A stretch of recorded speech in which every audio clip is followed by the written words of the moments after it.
So నాకంటూ ఉన్న ఆస్తి ఈ ల్యాండ్, ఈ తారే. సో రెండు ఏంటంటే నేను ఆ పిల్లల కోసం అమ్మేద్దాం అనుకుంటున్నాను. నేను నా ఆస్తి అమ్మేసి పిల్లలిద్దరికి ఇద్దామని ఫిక్స్ అయ్యాను. సో కనిపిస్తున్న ఇద్దరు పిల్లలకి 32 కోట్లు ఉంటాయి కానీ బతకరు అనే విషయం తెలుసుకొని నా మనసు అయితే చాలా తరుక్కుపోయిందండి.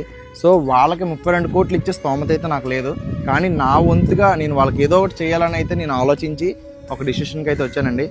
ఈ డిసిషన్ ఏంటంటే చాలా మందికి కోపం తెప్పించవచ్చు, బాధ పెట్టించవచ్చు, కానీ ఇద్దరు పిల్లల ప్రాణాలకి హెల్ప్ అయ్యే డిసిషన్లా అనిపించింది నాకు.